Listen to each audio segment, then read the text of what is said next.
Entonces, vamos a analizar ahora un poco más en detalle la constante de propagación. Esta, ¿no? Si bien aquí esta es la fórmula para calcular si tenemos estos elementos, aquí está la frecuencia de operación, todo eso, ¿sí? No se ve claro aquí dónde está la atenuación y dónde está la fase, ¿no? Entonces, por eso, a continuación, vamos a ver esto, ¿ya? ¡Ya quiero que empiece! ¡Ya quiero que empiece! Ahí está de nuevo la fórmula para calcular la constante de propagación. Y ahí cada línea va a tener obviamente su constante de propagación en particular, ¿no? Ahora, ¿qué es esta R? R más J omega por L, ¿sí? Esa era la resistencia y la bobina de nuestro, de nuestro modelo circuital, ¿no? Y este otro obviamente era el G y el C, ¿sí? Entonces, dentro de ese concepto, podemos decir que esta es la impedancia por unidad de longitud y esta es la admitancia. Entonces, la constante de propagación resulta obviamente la impedancia por la raíz cuadrada de la impedancia por la admitancia por unidad de longitud. Eso es en función de lo que está ahí, ¿no? Ahí está, para acordar, ¿no? Este sería el Z y este sería el Y, ¿no? Ahí está, ¿ves? Este sería el Z y el Y. Muy bien. Pero aquí todavía no se ve la fórmula de atenuación y fase, ¿no? Muy bien. Pero eso lo vamos a solucionar porque vamos a decir entonces, como este es una expresión compleja por otra expresión compleja, es una expresión compleja, la raíz cuadrada también, entonces quiere decir que esto en la práctica va a tener una parte real y va a tener una parte imaginaria. A esa parte real la vamos a llamar alfa y a la parte imaginaria le vamos a llamar beta, ¿ya? Entonces, toda línea de transmisión tendrá su parte real y su parte imaginaria. La parte real, alfa, y la parte imaginaria, beta. ¿Está bien? Entonces, alfa y beta, ahora ya tenemos que caracterizarlo, ¿ya? ¿Qué va a ser alfa y qué va a ser beta? A continuación vamos a ver eso, ¿ya? Ahí está de nuevo la constante de propagación. Entonces aquí ya podemos caracterizar mejor las variables, ¿ya? ¿Qué es alfa? La parte real es la atenuación que sufre la onda de voltaje o de corriente conforme viaja o se propaga a lo largo de la línea. Entonces este es factor, me está diciendo, es el factor que dice cómo se va atenuando el voltaje o la corriente cuando se desplaza. Y la atenuación, entonces, ¿en qué se mide? En este caso se va a medir por la función exponencial en la que figura en Neper por metro, ¿ya? Atenuación en Neper por metro. Esa es la unidad de esto. Y entonces esta va a ser la variación de la fase. Conforme se propaga, va cambiando su fase. Entonces, ¿quién me dice cómo va cambiando su fase? O la rapidez del cambio de la fase es el factor beta.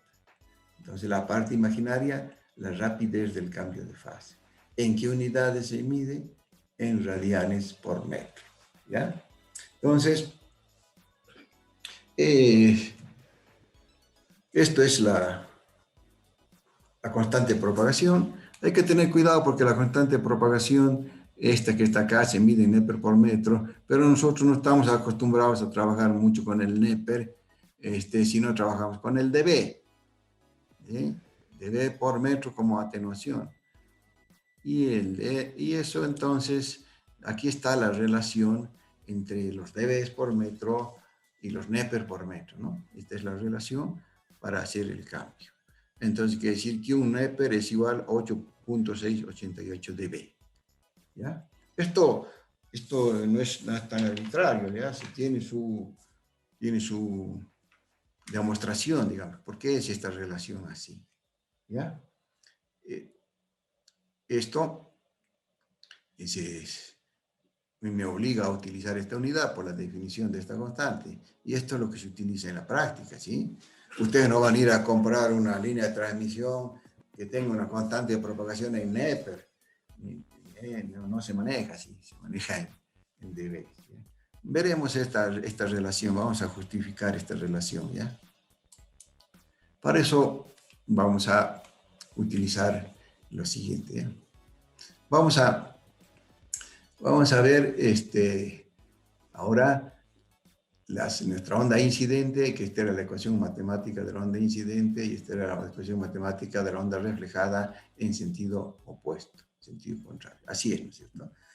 Pero como la atenuación de esta es igual que esta, vamos a analizar solamente este caso, ¿ya? Y vamos a suponer que esta es una onda que se está propagando y se está atenuando. Y entonces, digamos que aquí estaría esa onda inicial del lado del transmisor, se está propagando conforme avanza. Obviamente esto está muy exagerado, ¿no? En la práctica la atenuación no es tan brusca, quiero decir. Pero bueno, si decimos así, en un cierto punto T, en un cierto punto 1, que le llamamos acá, vamos a tener un voltaje V1, ¿no? En un cierto instante y en una cierta posición. Después, en otro punto, vamos a tener un voltaje V2, ¿sí? Y fíjense ustedes que la relación, y V2 va a ser menor, ¿no? Por la atenuación. Ahora, ¿quién es la expresión que esta función exponencial, que va decreciendo, es el valor de E a menos alfa por Z? Pero no se olviden que aquí estaba la constante de propagación, ¿no? Entonces ahora utilizamos solamente la parte real y esta sería con claridad cómo este coeficiente alfa va especificando cómo va disminuyendo el voltaje, ¿ya?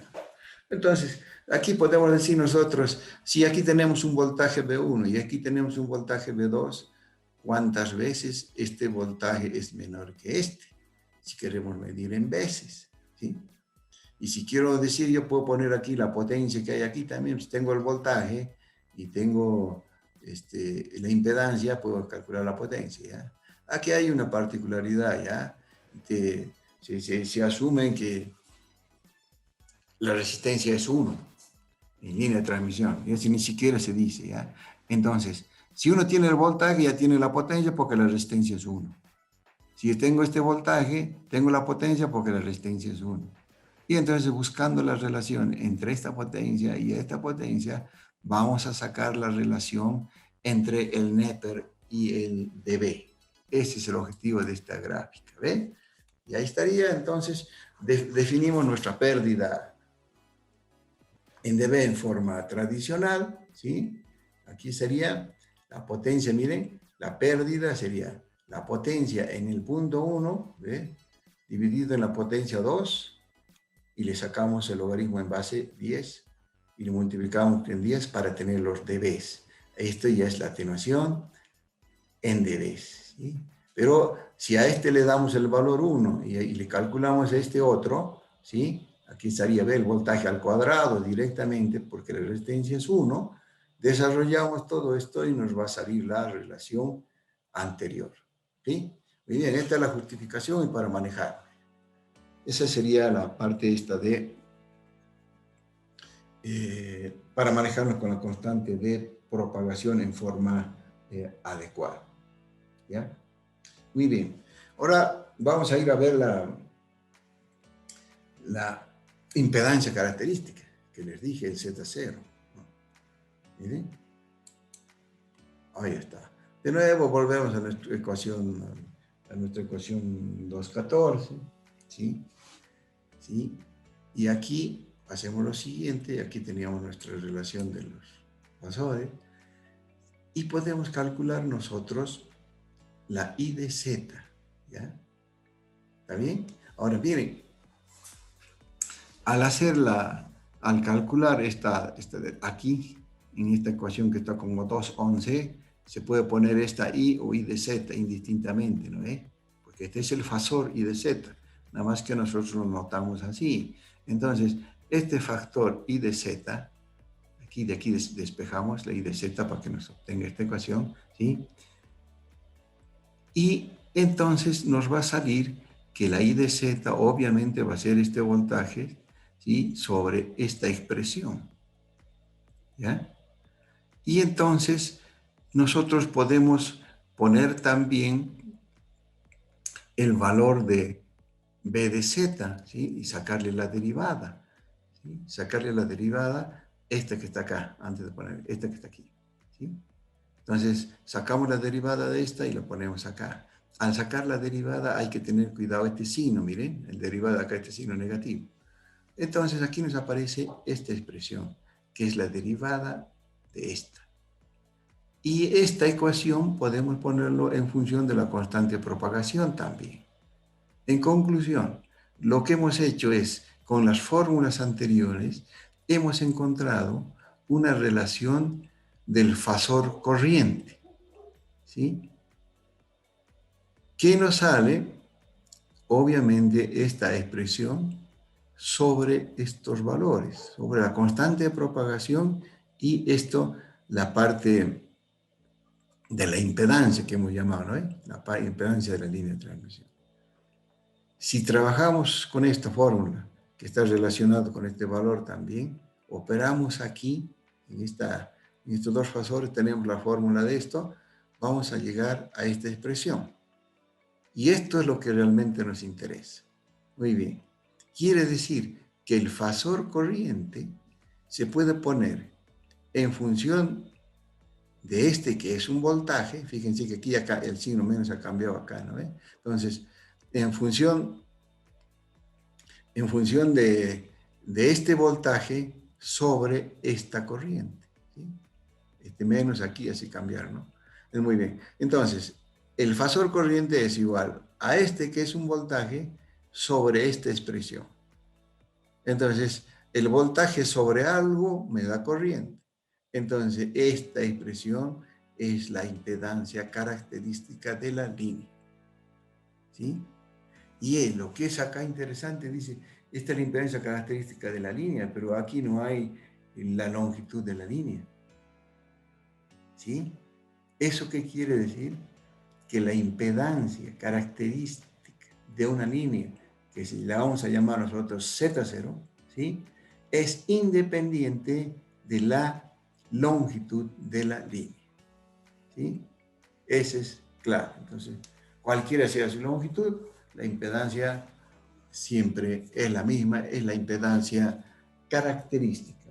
Entonces, lo podemos ya separar esta formulita que sí nos interesa y vamos a definir la impedancia característica así. Ahí sería la impedancia característica de una línea en función de sus variables circuitales, o también esta fórmula, ¿no? Que vendría a ser esto, la impedancia sobre la admitancia. Ahí está. Obviamente que cada línea tiene estas variables, entonces cada línea tendrá su Z0. Lo importante es que no depende de la longitud. ¿Ya? Muy bien, entonces, aquí tenemos que aclarar las impedancias que hay en la práctica, ¿no? Así parecería que, bueno, estos son valores, cualquier valor R, cualquier LC, y esto sería cualquier valor. No, no es así. En la práctica hay ciertos valores de Z0, no hay una gran cantidad de líneas que tienen diferentes impedancias, ¿sí? Miren, por ejemplo, si estos son cables coaxiales, entonces hay líneas de impedancia 50 ohmios, que son para radiodifusión y para las redes de computadoras, ¿no? Y este es otro de 75 para la televisión por cable, ¿no? Esto es, está el televisor y la antena está en el techo. Entonces, eso es. ¿Miren? Hay dos, después hay estas, hay líneas bifilares, estos son cables coaxiales de 300 ohmios, ¿sí? Estos son para TV y FM. ¿Y por qué 300? Porque este es lo más cercano a 290 y algo que es la impedancia característica del aire, ¿sí? Porque en una antena se tiene que adaptar la onda que está viniendo por el aire con la antena, y ahí también hay adaptación de impedancias. Por eso sale este valor de 300 ohms, ¿eh? Que no es arbitrario, ¿no? Muy bien. Entonces, también hay otros de cables ya bifilares, miren, en telefonía, 75, 100, 150, 600, así. Y no hay más, hay una cierta cantidad de valores nomás, ¿no? Eso es en función de qué, en función de que las líneas sean prácticas de fabricar y en función de las frecuencias con las que se opera, ¿no? Entonces, hay cierto número de impedancias normalizadas, digamos, que se utiliza, ¿no? Muy bien. Ahora, lo interesante es esto, ¿no? Aquí, este es un número complejo, este es un número complejo, la raíz cuadrada me daría un número complejo, pero aquí estamos hablando de impedancias solamente resistivas, ¿sí? Bueno, eso también tiene su justificación. En resumen, las impedancias características en la práctica siempre son resistivas puras. No son complejas como tendría que salir de este análisis matemático acá, ¿no? ¿Y por qué? ¿Saben por qué? Porque las frecuencias de operación donde prestan servicio estas líneas, ¿sí? Esta frecuencia es alta, ¿sí? Esta es la misma. Entonces, si este es un valor muy grande, este se desprecia. Este es un valor muy grande, este se desprecia. Y eliminando esto con esto, se va esto con esto, y la impedancia característica solamente va a salir L sobre C. ¿Sí? Eso ya es en la práctica por los valores de operación de las líneas de transmisión y de los servicios donde se utilizan estas líneas. ¿Sí? Por eso es que cuando hacemos el laboratorio en forma presencial, ¿sí?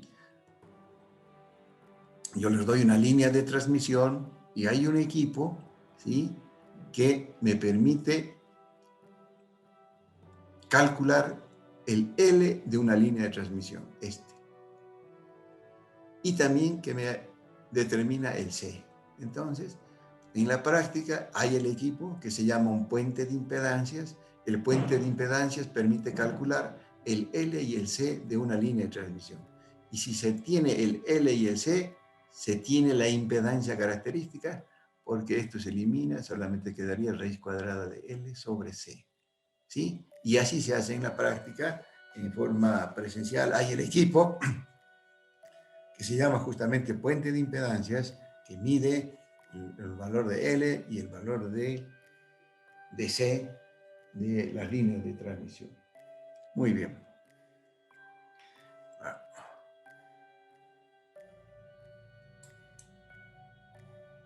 Ahí está el concepto. Bueno, más adelante se aclarará por qué los valores prácticos para Z0 son reales y no complejos. Yo ya le he aclarado acá, ¿no? Pero también se va a volver a repetir para justificar este concepto. Siempre son reales. Muy bien. Ahora vamos a pasar a ver ya los últimos parámetros de la línea de transmisión. Vamos a ver más. Ya hemos visto muy importante, ¿no? La constante de propagación, la impedancia característica. Ahora vamos a ver las velocidades. ¿Sí? Esto va a ser interesante por lo siguiente. Vamos a definir una velocidad de fase. Tengan cuidado porque yo estoy utilizando la notación del texto, ¿ya? Que es así, esta es velocidad de fase, no es velocidad de propagación, tengan cuidado. Entonces, velocidad de fase. ¿Sí? Por definición, es la velocidad de fase. ¿Miren? Resulta que la velocidad de fase se define como omega sobre beta. ¿Sí? Y esto es 2pi por f sobre beta. Y esto da metros sobre segundo. Por eso la relación entre esto sobre esto se le llama velocidad de fase. ¿Ya?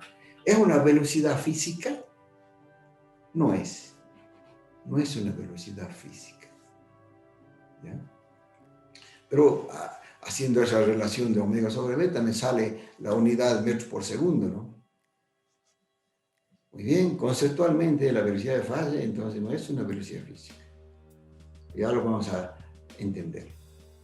Más que en esta parte, entonces lo definimos así, ¿sí?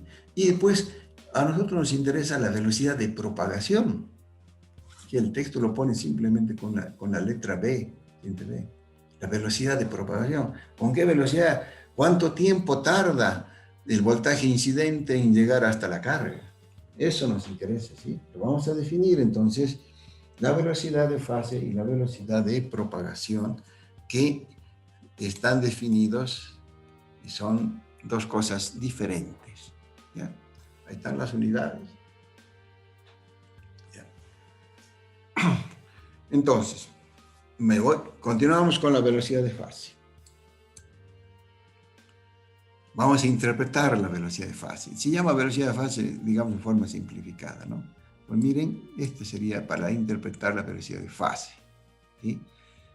Digamos, para simplificar, este es en el caso de la línea sin pérdidas, ¿no? Si se está atenuando, se atenúa muy poco. Entonces, para el caso de líneas sin pérdidas, ¿sí? Porque la pérdida es muy pequeña y eso es la mayor cantidad de los casos en la práctica. Entonces, quiero decir que nosotros vamos a analizar a las líneas con y sin pérdidas. Lo vamos a analizar. Esa es la obligación académica, digamos. Pero en la práctica, las líneas tienen tan poca pérdida que se puede considerar en ciertas condiciones, ¿no es cierto?, en la mayoría de los casos, que la pérdida es despreciable. Entonces, vamos a hacer ese análisis suponiendo que esta línea no tiene pérdidas, entonces la atenuación alfa es cero, ¿no? Porque este tiene alfa, el alfa de acá es cero. Pero igual tiene su impedancia característica, ¿sí? Y sería el Z0. Y ahora, ¿qué es esta? La velocidad de fase. ¿Qué es la velocidad de fase? Eso lo vamos a ver acá, miren.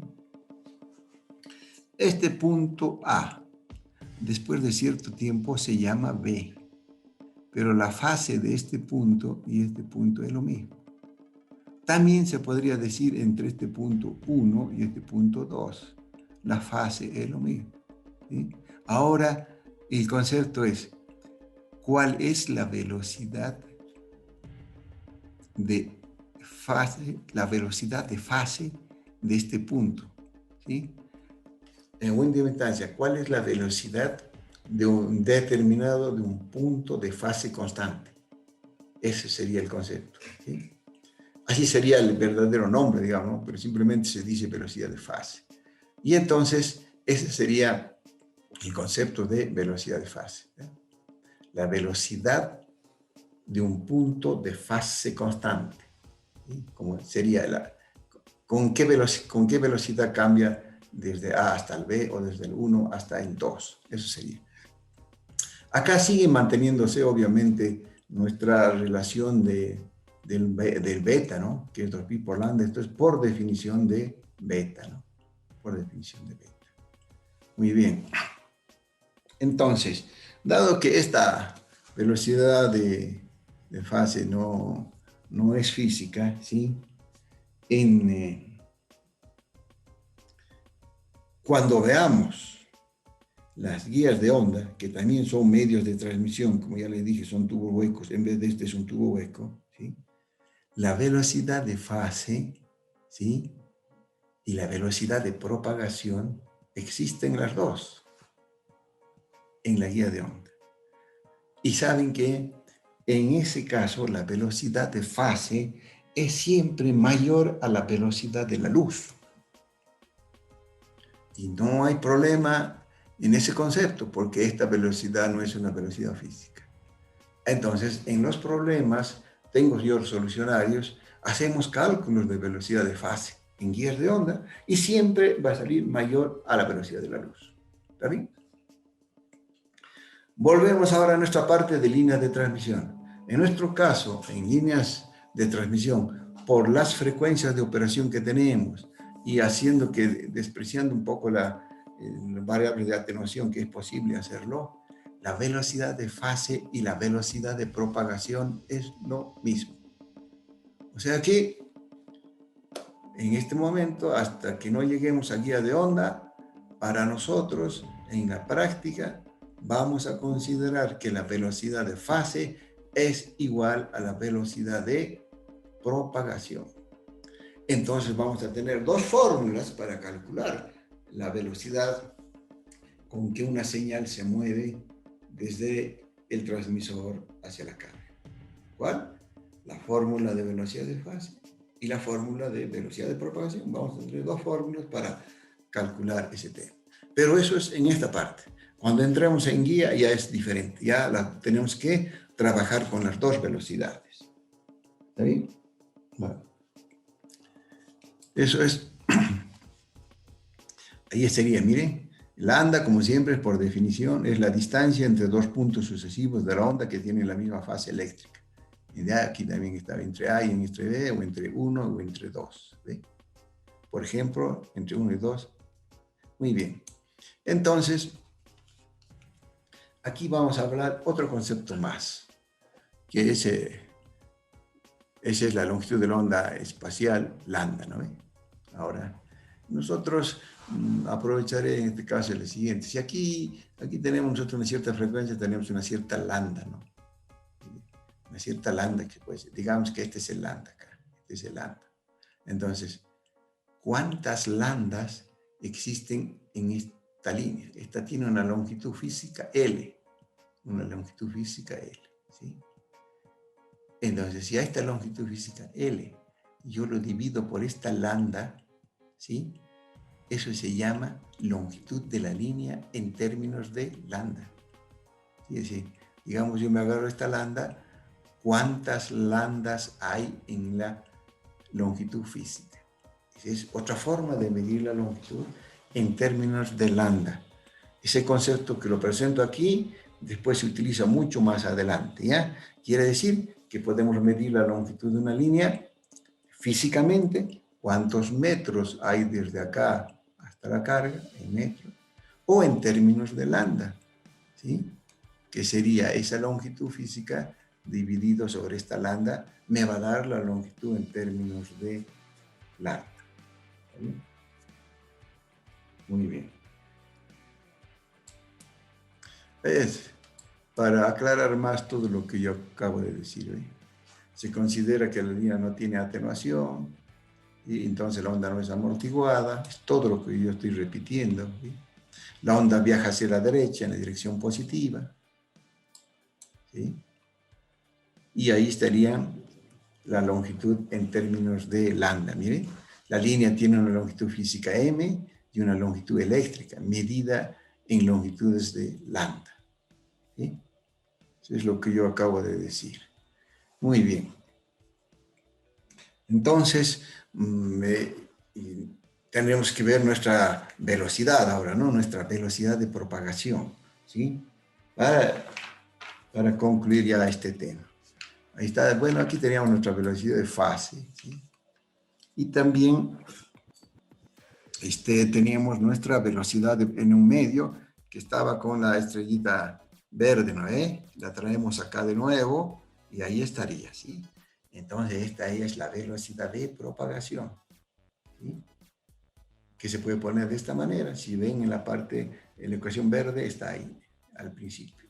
Muy bien, quiere decir que la velocidad de propagación en un medio cualquiera, ¿sí? Es igual a la velocidad de la luz en el vacío sobre la raíz cuadrada, miren, de la permitividad y la permeabilidad relativas. ¿Sí? Ahora, nosotros en la práctica hemos dicho que vamos a despreciar en los dieléctricos este efecto de la permeabilidad y entonces solamente va a quedar la raíz de la permitividad. Entonces, esta es la fórmula con que vamos a trabajar en la práctica para nuestras líneas, ¿sí? Porque estamos asumiendo que en los dieléctricos mu sub R va a ser igual a 1. ¿Está bien? Muy bien. Entonces, pero ya tenemos también la otra velocidad de fase, ese omega sobre beta, y ahora lo que hacemos es un poco unir esas dos fórmulas, ¿no? Sería esta fórmula de velocidad de propagación con la velocidad de fase, para concluir que son iguales, porque yo he dicho en la parte de línea de transmisión, las dos velocidades son iguales, la de propagación y la de fase, ¿ya? Bueno, eso es lo que se hace a continuación. Miren, acá está de nuevo, están repetidos los valores de la estrella, de la primera presentación de la estrellita verde, ¿no? Aquí está la fórmula que hemos utilizado. Esta vale para cualquier onda de propagación. En el caso del vacío le llamamos esta lambda cero, ¿no? Y para una determinada frecuencia. Muy bien. Ahí estaría, ¿ve? La longitud de onda en el medio de transmisión, o lambda, va a ser 2 pi sobre beta, por definición de beta, ¿sí? Y esto, y el lambda medio, en base a esta relación, también es la velocidad sobre f. Entonces va a ser la velocidad en el medio, obviamente, sobre f, ¿sí? Pero ahora esta velocidad es esto, c sobre v sub r, ¿sí? Esta velocidad es esta. Pero esto por esto es lambda cero, entonces va a quedar de esa manera. Y aquí se ve entonces que la velocidad de fase y la velocidad de propagación son iguales, ¿ya? Y así nos vamos a manejar. ¿Está bien? Muy bien, entonces ahí está de nuevo nuestra velocidad de propagación, ¿ve? Y ahí está la velocidad de propagación en función de v sobre l. Como ve, es igual a la velocidad de fase igual a la velocidad de propagación. ¿Sí? Muy bien, ese era el objetivo de esta parte, ¿ya? Ahora, lo interesante es que esta velocidad de fase es independiente de la frecuencia, ¿no? ¿Viste? Miren, la independencia de la frecuencia si el medio se considera sin pérdidas. Y es la velocidad con la que se mueve un punto, digamos, B, ¿sí? Hasta la de fase constante, ¿no? El verdadero nombre sería entonces velocidad con la que se mueve un punto, digamos el B, que define la localización de una fase constante determinada, ¿sí? Para simplificar, es la velocidad a la que se mueve en la dirección Z un punto imaginario en que la fase es constante. Ese sería el verdadero nombre de la velocidad de fase. Por el momento no se hagan problemas porque para nosotros son iguales. Y si es así, entonces nosotros podemos ya saber en qué tiempo la onda incidente llega hacia la carga. Si sería el tiempo en que tarda en llegar la onda desde el transmisor hacia la carga. Y al revés también, ¿no? Es el mismo tiempo en que una onda sale de la carga y llega hacia el transmisor. ¿Sí? Volvemos a aclarar esto entonces. ¿Ya? Para modos de propagación transversal electromagnético, como es nuestro caso, ¿sí? Se puede considerar que la atenuación es prácticamente cero, ¿sí? Y la velocidad de propagación B, a la que baja la potencia de la señal, es igual a la velocidad de fase. En resumen, tenemos fórmula para la B y tenemos fórmula para velocidad de fase que son iguales. ¿Está bien? Pero no es así en guías de onda donde son diferentes. Y además, la velocidad de fase es mucho mayor que B, ¿no? Aquí está el resumen que ya lo he planteado anteriormente. Muy bien. Entonces, vamos a utilizar estos dos conceptos en forma igual, ¿no? Velocidad de fase igual a velocidad de propagación, mientras estemos aquí con estas líneas de transmisión. Muy bien. Entonces, ¿puedo calcular yo el tiempo de retardo? Sí, podemos calcular, ya sea utilizando la velocidad de fase o la velocidad de propagación, cualquiera de las dos, ¿no? O sea, utilizando esta, que es la velocidad de propagación, o la velocidad de fase, con cualquiera de las dos se puede calcular el tiempo de retardo, el tiempo en que una línea tarda de llegar desde el transmisor hacia la carga o al revés. Entonces, por ejemplo, si lo utilizamos la velocidad de fase, el tiempo de retardo va a ser L, la longitud de la línea, sobre la velocidad de fase. Y va a ser entonces esta fórmula. ¿Sí? Bueno. ¿Esto para qué sirve? Esto define el retardo de la línea, se dice. ¿Qué es el retardo de la línea? Sería en que esta señal sale en un cierto instante y cuánto tarda en llegar hasta acá, que es la misma velocidad de la reflejada que llega desde acá hasta acá. Entonces, puede ser un problema, puede ser así, ¿eh? Y hago problemas de este tipo. Les digo, aquí tengo mi generador, ¿sí? o mi equipo, y aquí tengo mi otro equipo. Aquí tengo una computadora y aquí tengo una impresora. Y estos están separados, digamos, 20 metros. ¿Sí? Entonces digo, una vez que cierro el circuito acá, ¿sí? Y por acá están viajando unos y ceros, ¿sí? En un cierto tiempo llegan hasta acá, ¿sí? Y si esta es una impresora, necesita un tiempo para funcionar. Entonces yo puedo preguntar, yo les doy aquí los datos del generador y la forma de la señal, digamos, unos y ceros. Un paquete de unos y ceros, un tren de pulsos de unos y ceros. Esos van a viajar hasta acá y después tienen que activar a la impresora que está acá, pero esta necesita también otra cantidad de pulsos para funcionar. Entonces es posible decir, si se dan los datos correspondientes, ¿cuánto tarda la impresora en funcionar desde que aquí se baja la llave? Aquí bajo la llave, salen los pulsos, ingresan los pulsos, este equipo tiene su tiempo de funcionamiento y recién empezará a arrancar. ¿Sí? Bueno, eso que acabo de decir, o variantes de lo que acabo de decir, es lo que yo pregunto en problemas. ¿Está bien? Para esto es muy importante el auxiliar docente, ¿ya? Porque, vuelvo a repetir, yo no pregunto teorías en general, sino más bien problemas. Primer parcial, segundo parcial, el final, son problemas a resolver. Entonces, la parte del auxiliar docente es muy importante, ¿ya?